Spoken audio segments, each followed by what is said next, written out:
Welcome to Aging Gayfully. We're about adventure, leisure, travel, being a citizen of the world, traveling to destinations, and being a part of the global community as we age and prosper in body, mind, and spirit.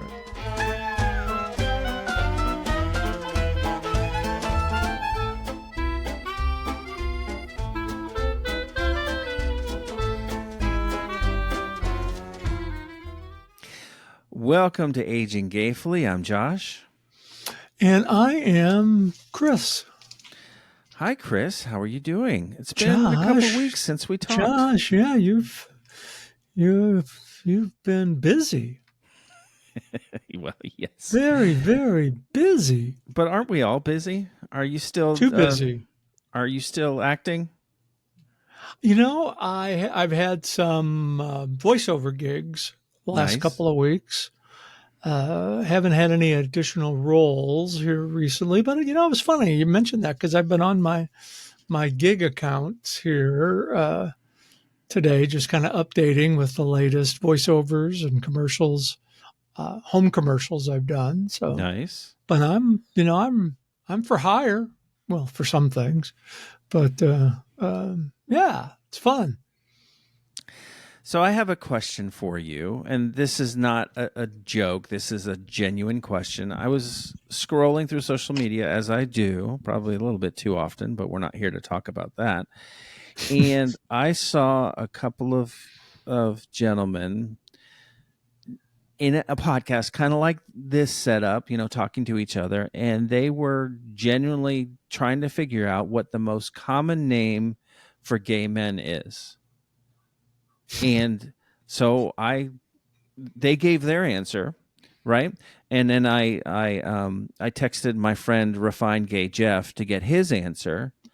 Refined Gay Jeff. Oh, you'll have to meet Refined Gay Jeff. He's wonderful. What do you text your friends about me? About you? Just how wonderful you are. So if it's Refined Gay Jeff, what is, you know, what would it be my nickname for your friends? Oh, the bowling champion of the universe, Chris.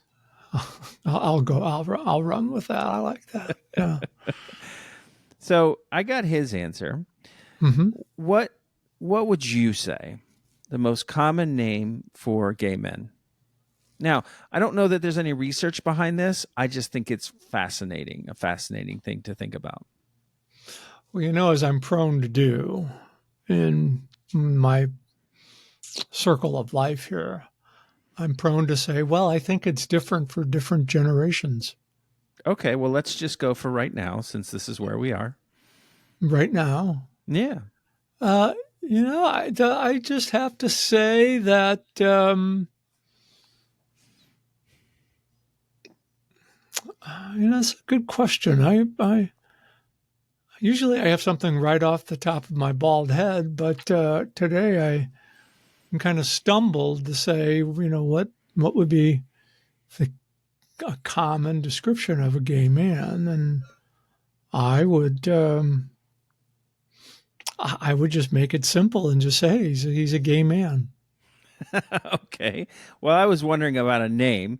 So about a name? Well, yeah, the common name for gay men, like what the most fabulous. Common. I'm looking for an actual proper name, like Josh or Chris. Oh, okay. I didn't. Okay, you see. You meant like a slang term. I was thinking like no, common name for a gay man. Just like these days, common name for most Kevin. Common name, Kevin. Now, do you know a lot of gay Kevins? I know a few. Yeah. Okay. Mm-hmm. Okay. So my friend Refined Gay Jeff said, I saw a podcast last week that addressed this very question. Well, that was the podcast that turns out that I was referencing. He said, and their research led them to answer this specific name that I'm about to tell you. He says, but in my totally unofficial random search of my contacts on my phone, I have 11 different gay Davids. That would be a good one too. Yeah. Mm-hmm. I would actually tend to agree with the answer that this podcast came up with their research. And they came up with Matt or Matthew. What about Richard? Well, Richard, too. Yes, they didn't come up with that one, though, but that is a lovely name that has. Well, and a lot of this it centers around, and I mentioned this a little bit earlier, the age brackets. Sure. So, for instance, Richard and Robert would be two very popular names in a generation before me. Yeah. And I knew a lot of Richards and Roberts, Bob, that are older than me that are gay, and but Matt, yeah, I could see that. I could see Matthew being a leader there for sure. So out there, if your name is Matt or Matthew and you're listening, you want to give us a shout. Yes, I am at AgingGayfully.com is how you reach us. Mm-hmm. If you're out there and your name is David, yes, I am at AgingGayfully.com. Let us know. Let us know. Yeah, because we always want to know. That's right.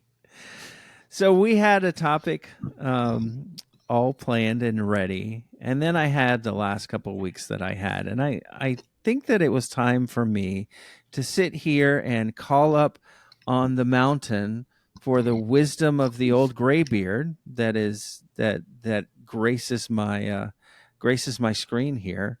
I see gray on the other screen here too, not as much, but not as much. It's salt and pepper. Yeah. Mostly salt. But so I think that this week I just want to have some wisdom from on high. And one of the things that you talk about all the time is finding your comfort zone. Now, for stepping into your comfort zone. Okay, so what does that mean to you, stepping into your comfort zone? Well, we often hear, I think the common term is stepping out of your comfort zone. Yes. And I get what that means in one sense. Here's an example that I can use for myself. I stayed in a job for 10 years because it was easy. It was my comfort zone. Did that benefit me really? Probably not. But I've learned over the years that stepping into your comfort zone means following your heart's desire, following your dreams, being a pioneer in what you want to do, and finding that comfort zone to do it. So it's kind of like a challenge. It's a self-challenge to step into your comfort zone. And maybe that comes from me being a dreamer per se, where I've got 9 zillion ideas about what I want to do and what I can do, but then, stepping into the comfort zone to doing them is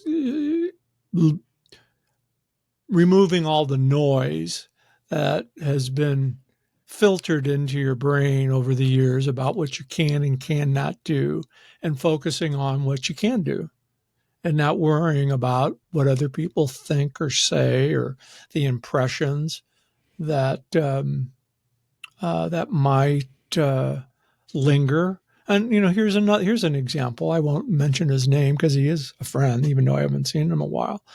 When I first started podcasting way back in, 2013, I think, was the first time I did a podcast on my own. And I was, I was like, goodness, I was pretty excited. I had 1,000 downloads for an episode. And this person said to me, well, why would anybody listen to what you had to say? Oh, and this was a friend? Yeah. And that message over the years has, those things kind of linger. Now, some people can blow it off and just say, hey, it doesn't mean it wasn't a funny comment or what, but, it's those types of comments that can stick with people. And I just said, well, it does come up from time to time, but this is my comfort zone. I love being behind the microphone. Whether it's one person listening or I don't know, 10,000 people listening, you're stepping into your comfort zone and doing what you really want to do, manifesting your talents and skills to the best that you can do. And here's another thing that you mentioned earlier, about bowling. Mm-hmm. That was one of my dreams. I did Yeah. it. Was I a star bowler on the Pro Bowlers Tour? No, but I did it. I mean, I know where my talents and skills were. I stepped into my comfort zone, and that experience has always benefited me because one of the things I learned early on, and you can apply these to your life skill. Every time I stepped on the approach, grabbed the ball, and got set, I knew I was going to strike. That's the mindset you had to have. If you got up there and you were having a bad game or whatever, you had the defeatist attitude. Well, what's going to happen when you have that defeatist attitude? It's probably going to come to fruition. So every time I stepped out on that approach, I knew I was going to strike. I knew I was going to bowl a 300 game. That's the confidence that you have in your own talents and skills to step into your comfort zone. Okay, so you know that you're going to bowl a strike, but then you don't. Then where does your mind go? You pick up, go to the next frame, and have the same attitude and make any adjustments that you need to make in order to accomplish your goal. So for instance, I just love talking bowling. So, welcome to your number one gay bowling podcast. You gay bowling. Oh, goodness, don't get me going. Go grab your balls and let's go. Oh, there could be a lot of metaphors on that one. So, for instance, when there's more to championship bowling than just picking up the ball and throwing it down the lane. Each lane is different. Each bowling ball reacts different, and you sometimes have to throw it at a different speed, or you have to have a different spin on it. I mean, it's just not like being Fred Flintstone and Barney Rubble getting up and at bedrock and just throwing the damn ball down the lane. There's some thought that goes to it. But with that, you have to make adjustments along the way. You just can't stay in that comfort zone if the result that you were looking for didn't come to fruition. And I can give numerous examples about if I just would have moved positions one frame earlier, how much better. But again, it's that mindset. It's like, are you comfortable? Are you comfortable here? Or when are you going to step into your next comfort zone? And that's kind of been my philosophy of, trying new things. I want to step into my comfort zone. It's like, oh, I'm going to call this guy Josh up and see if he wants to do a podcast because he's a cool guy. But if I didn't step into my comfort zone and reach out, it probably never would have happened. It's so interesting that I've known you for as long as I've known you, and you've said this phrase, step into your comfort zone, since I've known you, but I've never really understood it until this moment. Yeah, it's maybe I just it fits for me. Yeah, and I've used it. I've used it in presentations, and again, it's kind of like a self-challenging component. Yeah, because we're so used to hearing about staying in your comfort zone. Yeah. Well, I want to step into my comfort zone.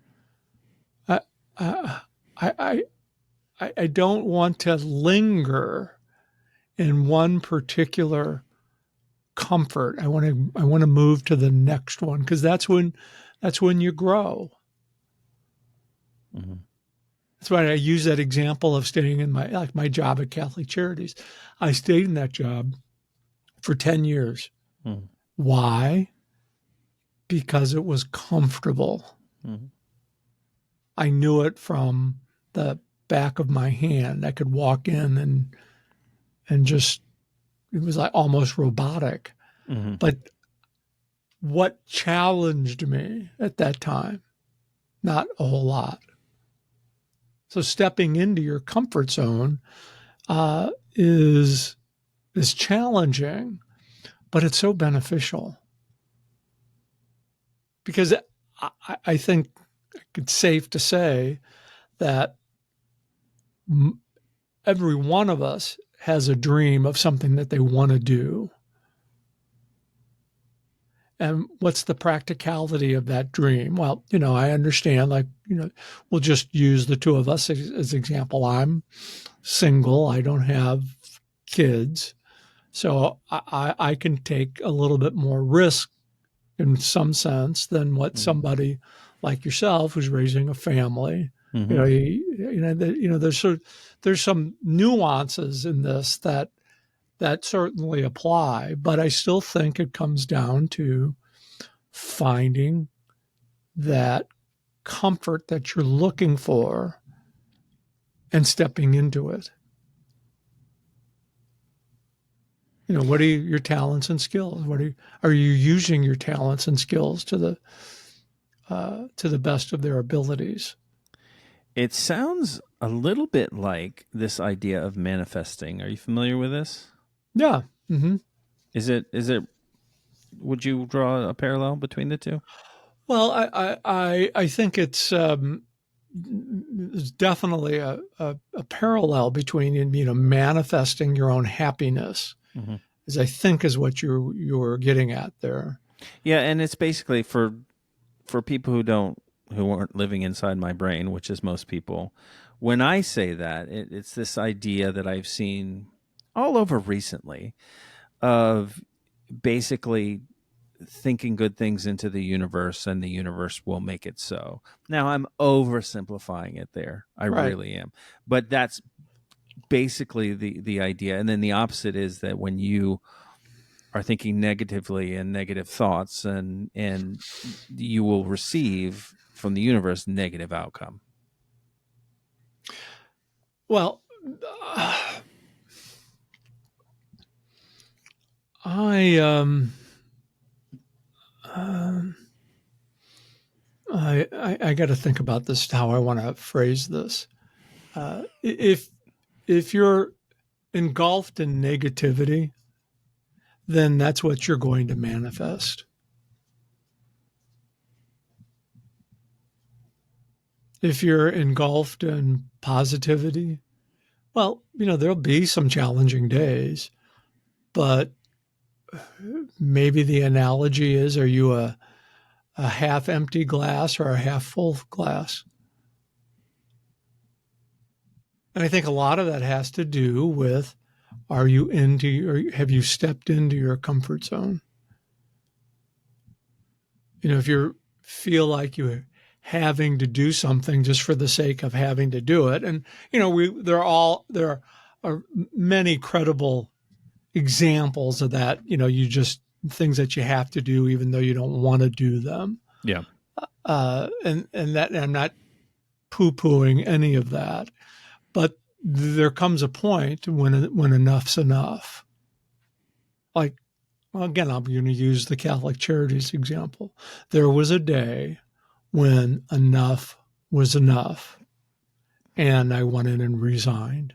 Didn't have anything to go to, but I knew that I had enough was enough. And it was easier for me because, in one sense, I'm only taking care of myself. Mm-hmm. But there's so many folks out there that are trapped because of their circumstances. Mm-hmm. And how do you balance that? I don't I don't have any words of wisdom there because, I've only been kind of a breadwinner for myself. Sure. Sure. But I mean, it also sounds like it's tied into this idea of, if you're looking for the positive, then you'll see the positive. If you're looking for the negative, then you'll see the negative. Well, yeah, I think that's spot on.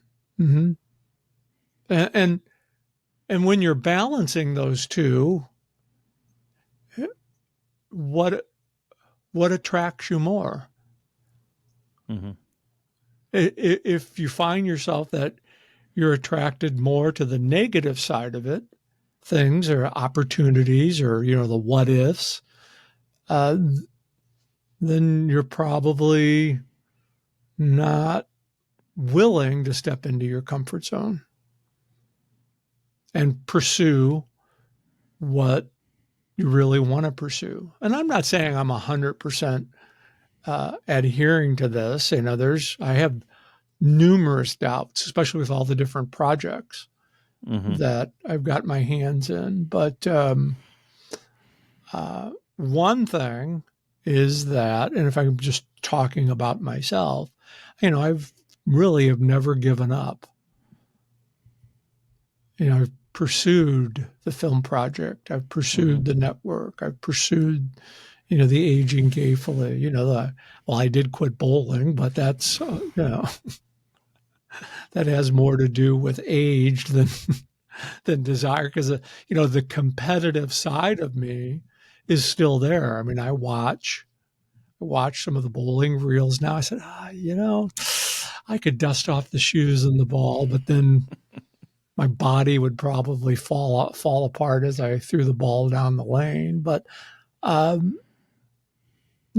it's that desire. Where is your desire? Is that desire in the happy zone?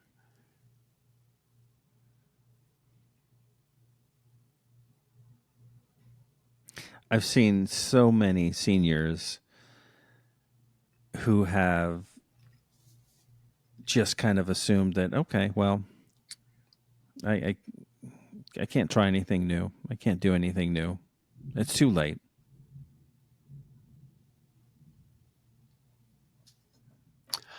Yeah, I've seen that quite a bit also. But I've also seen the other side of it, where they just continue to do what they can do and accept whatever limitations age brings to them, yet live life to the fullest up until the last day. And I think a lot of that, a lot of it has to do with certainly attitude and capabilities, but we've both seen in our careers, the body is willing, but the mind is not. Mm-hmm. Or the opposite. Are the opposite. And, I can't, I don't know what, now, wait a minute. I think I do know what's worse. What's worse when the mind is gone and the body is in shape. What's worse there is for the people who are attached to the person who's Sure. lost. Then on the other side is when the body is given out, but the mind is active. That's really more personal to the person because they recognize that they're diminished, their capabilities are diminished. Was one worse than the other? I think they're both equally as bad. They just impact people differently. Yeah. Yeah, that's very true. That's very true. So getting back to this idea of stepping into your comfort zone, if someone is listening out there and they say, "Okay, Chris, well, this is the first I've heard of it put that way, and I really, really dig what you're slinging, Daddy-O." Like, what I like that, steps? Daddy-O. I Well, like yeah, that. yeah, you like that? Yeah, it's pretty cool. That's Daddy-O. that's Isn't modern it? as of 50 years ago. What's Well, what first steps does one take into stepping into their comfort zone? uh, I think it's can be as simplistic as I don't know if you can see the sign behind me today because I'm having trouble with my camera, but if you can dream it, you can do it.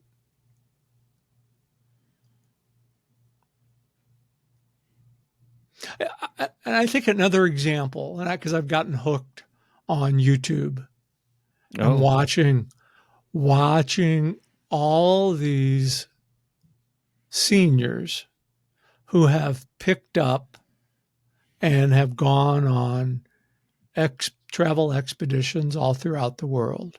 yeah. And I've watched the seniors, especially some of the Brits, who have picked up out of England and have gone to France and are redoing chateaus.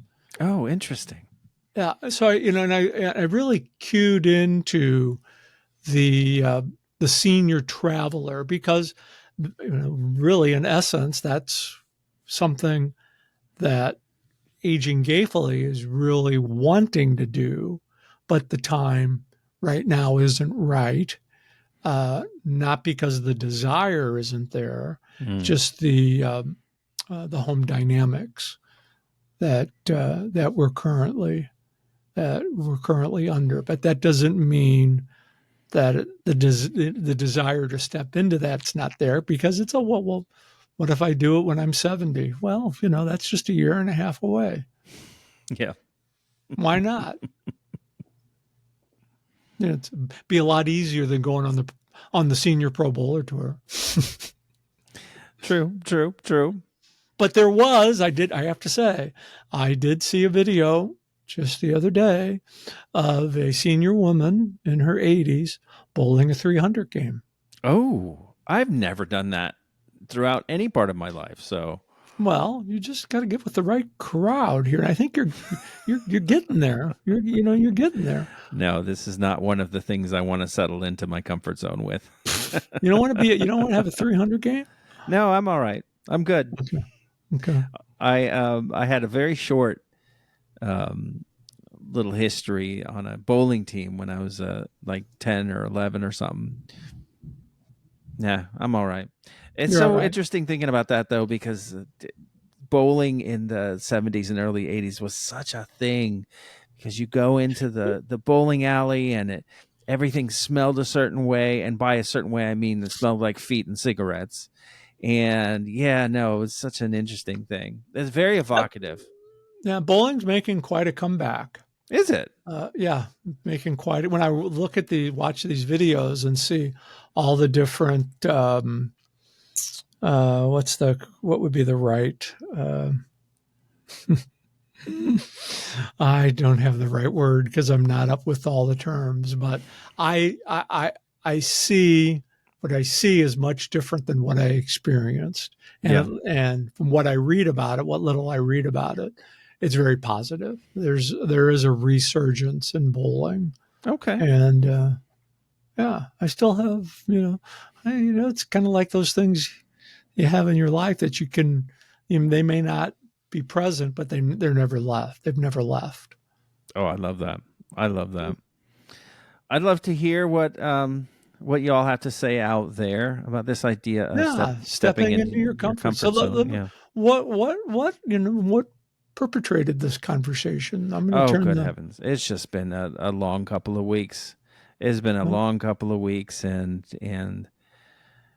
part of it really has to do with me gaining perspective. There's plenty that I do during my day that's wonderful, where I get to interface with wonderful people. And I think that I just need to have a bit of a perspective change. That's why I love talking to you, because it's definitely a perspective change for me. I Well, are appreciate you that. still doing your poetry? Because that was awesome. The poetry that you were writing. Well, thank you. But one of the things that I do is I will toggle between writing, painting, and doing music. So those are my three fun little hobbies that I do when I just want to do stuff for me. And so I had a long stretch of poetry and writing, and now I'm back in my music phase. So I'll do that for another few months, and then I have an exhibition scheduled for January. So probably around November, I'll go into my painting phase and do that. So no, That's kind of how it goes with me. A polar bear on a beach. I've been waiting for the polar bear on a beach with an Well, umbrella. look. I'm waiting. Can you I'm see? waiting. I'm moving. He's right there. Can you see that? Wait. Yeah. See that? See that Yeah, right I there? see it. The bear just got to be white and a rainbow umbrella, and we've got the market. But and we'll, you we'll just got see. to step in, Josh. You just got to step into your comfort zone. I hear you. I hear you. All right. How can people get in touch with us? It's very easy. You can email us at yesiam@aginggayfully.com. Yes, I am at AgingGayfully.com.